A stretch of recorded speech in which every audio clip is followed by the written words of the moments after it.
I would like to ask the nominee, Honorable William Kabogo Gitau, that we are looking here at the suitability, his suitability to be the Cabinet Secretary for ICT.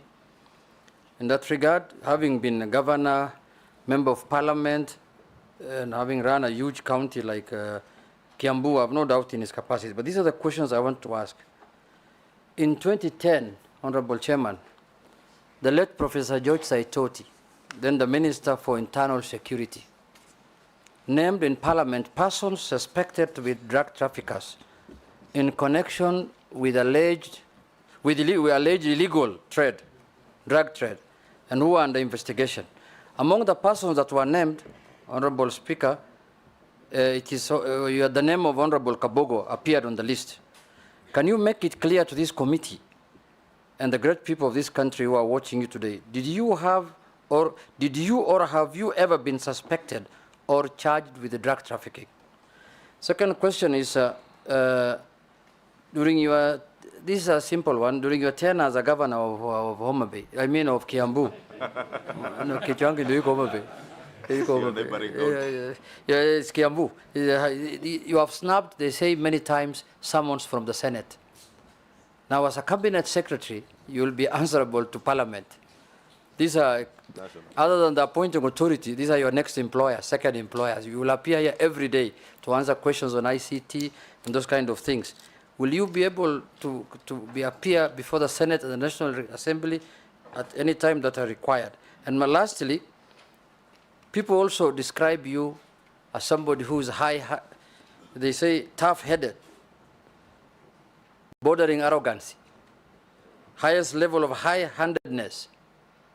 How are you going to be compatible now with being a CS with this kind of job that requires a lot of humility? And looking at your CV, lastly, I went through, you have not indicated how many children you have. Can you share with the committee how many children you have, Honorable Kabogo? Go on. In Africa, we don't count children, so you can ignore that.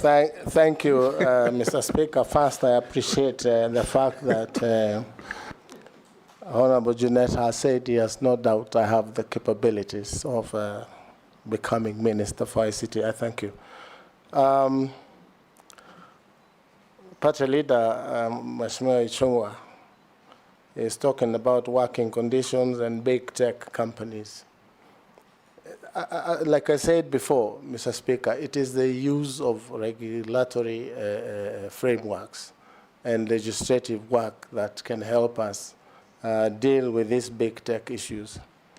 And the way they take advantage of especially African countries in terms of call drops.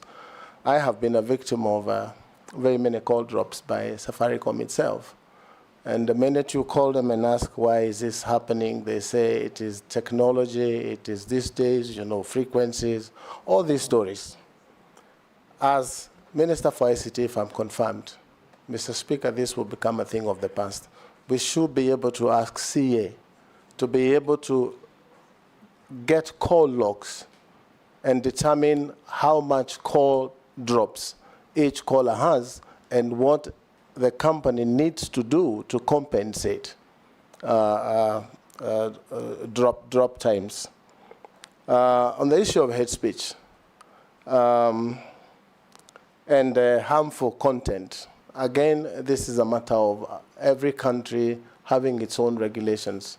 It is true if you look at TikTok, you look at Facebook and X, you will find all sorts of pornography, actually even available to children. This is a situation where our regulators should be able to engage these providers or the owners of these apps, Facebook, TikTok and others, to know how they can be regulated. Nominee, it is not about the regulator. If you are approved, you'll be the minister providing policy direction. Exactly, That's Mr. what Ichung'wah wants. So my first directive to CA is to be able to get to know how this can be regulated. And we have technical people who have experience, Mr. Speaker, on how these things can be done. I should be able to sit with them on the first or second day of my term in office to make sure that there is a direct and clear way of dealing with these problems. So, Mr. Speaker, on the issue of exploitation, I have addressed that. Perfect and harmful content, again, it is a matter of great concern how much bad content is available on these platforms, and it is worldwide.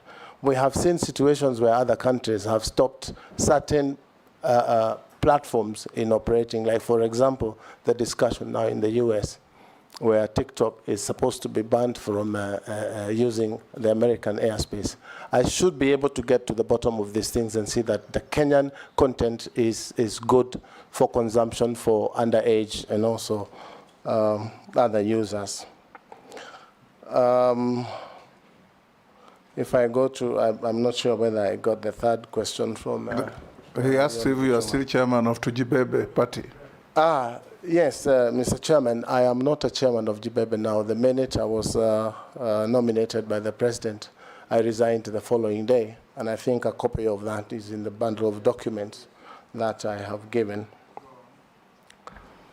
From the Honorable Junet, a question I have dealt with all my life since that fateful day when Professor Saitoti, the late, dropped names of MPs as suspected drug dealers.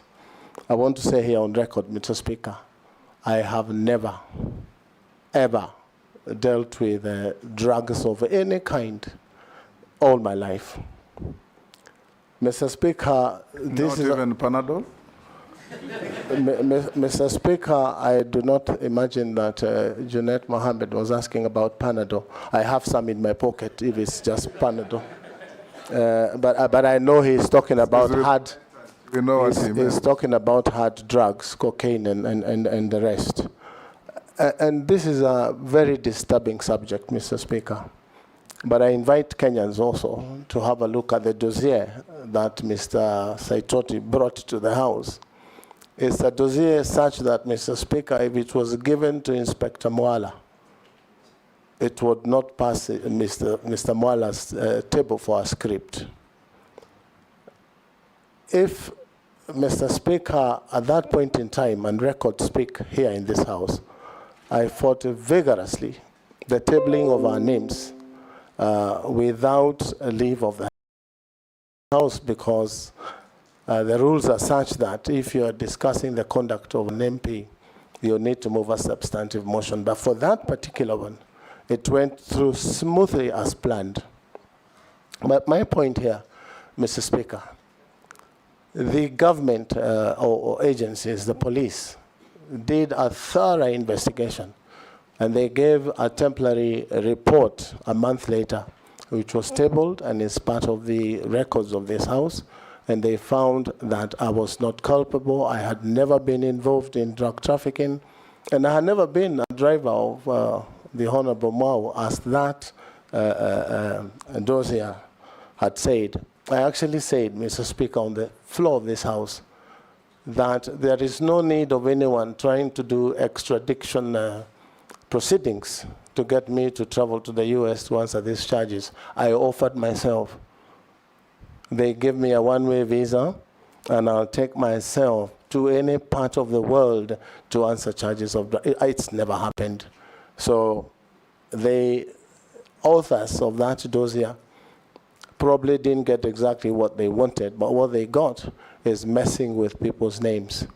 And that is the situation it is today. Mr. Speaker, it has continued to happen. People talking about... you will find some of us are named Pablo, all those names. But the truth be told is that I did take some people to court. If you remember, there was a program by Standard called something Mihadarati by Mheshimiwa from Nyali. And I did take them to court. It's taken long, about 8 or 9 years. But finally, I got judgment against them, and I was paid a little bit of money. But circulation is still happening. This is something I am bound to live with for the rest of my life. But I do not do drugs. Thank you. That was a tough one. Yeah? You've not answered one. He also asked you that when you are governor of Kiambu, you snubbed invitations and summons to attend. I'm going there. Okay. Thank you, Mr. Speaker. You know, it was the perception of being high-handed. It is. Pardon? Go on and answer the questions. Yes. In the beginning, when governors were being called to Senate, there was a general feeling that we should not come to Senate as an independent government. But when it was clear through court decisions that governors would appear, we started appearing. And I want to be on record here, Mr. Speaker. I came to this Senate House to answer questions of senators. For 3 consecutive years, Kiambu had appeared. As a matter of fact, I came to the clerk of that committee and I said they can ask the chair, I think it was Professor Nyang Nyong then, that should any county be invited to the Senate and they do not appear, Kiambu can appear. It's just next door in short notice, even half an hour. And that's how we managed to go through our audit queries for Kiambu for 3 years. So I should be able to appear before the House of Parliament, both Senate and the National Assembly, to answer any questions that may arise, and also carry along the staff of the ministry. Sometimes you ask questions. I've been to this house. Sometimes you ask questions and the minister is given questions by technocrats to bring to the house and they're never accepted. I should be able to come with the PS or whoever it is and tell them, now you need to answer this question because it's being asked by MPs who represent the people. It's the people asking. So I will honor invitations to appear. What was the other part? Are you arrogant, yes, hard-headed, and high-handed? Mr. Speaker, I have a very serious face, just like yourself. And that may sometimes be confused to be, but I'm very straightforward. And I do not beat about the bush. I say things as they are. And this is where people wonder whether doing things right or doing the right things is the thing to do. I believe in doing things right, but doing them right. So that sometimes it appears. I have a very strong personality on putting things in order. And that is why I was able to bring order to Kiambu, a very difficult county. How come they rejected you after 1 term? Mr. Speaker, that is a long discussion you and I would have because you know how elections are done in this country. Yes, Junet? Mr. Speaker, the nominee has answered by saying he is not high-handed, he is not arrogant because he has a very serious face. So does he use his face and his bald head to scare people? Speaker, maybe because there's also a question CS nominee did not answer. But probably just in defense of him, Honorable Speaker, on that, or without being seen to defend him, from a question by my colleague Junet, is probably a character trait of people from Kiambu of being straightforward, saying it as it is, and we are at times misconstrued to be arrogant, but that's just the way we are, Honorable Speaker, those of us who come from Kiambu. So is that what you said, leader, the burial of the mother of the Speaker? Honorable Speaker, CS, my question on the big tech companies is how they're exploiting, and in fact, that article spoke of the work that is usually done by students, housewives, and groups of people who are in a weak position.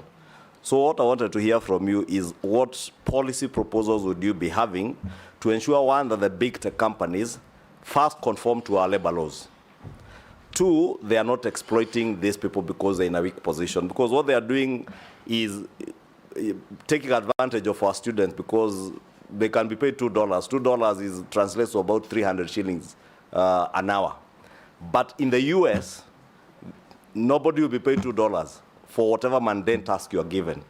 So I'd want to hear what policy proposals you'd bring into the ministry to ensure that we enforce our labor laws with the big tech companies, as much as we're in a third world and developing country, but also big tech companies are not taking advantage of our resource, because these young people who are tech savvy are a resource to this country and to the world, and therefore they ought to be compensated properly. That's the bit CS, I think you didn't get the question. He's a CS nominee. He's not CS a nominee. CS yet. Yes, it's a good prayer, Mr. Speaker. You will realize, Mheshimiwa Ishongwa, that it's not only affecting Kenyans on outside jobs. Even the local content creators, like in music, that put their stuff on YouTube, they rarely get value for their content. So I should be able to bring into Parliament a bill that should be able to regulate how much money content creators are paid, just like the coffee industry. There are brokers in this business of digital economy who take advantage. You'll be surprised that probably a job like that is paid for $200 and only $20 or $10 that get to this. So we should be able to do that through some regulation and some law. And knowing how vibrant our young people are, they would be happy, especially the Gen Zs. We can redirect their energy into using that energy productively to make money in the digital economy. So I should be at the forefront in terms of bringing laws or amendments to our laws so that our labor laws are applicable. But again, challenges of enforcement is something we would need to worry about how to enforce, because the employing agency is an American agency, is a British agency. How do we apply it online here? So, and those are things that the technical people in the ministry should be able to advise. Pausing.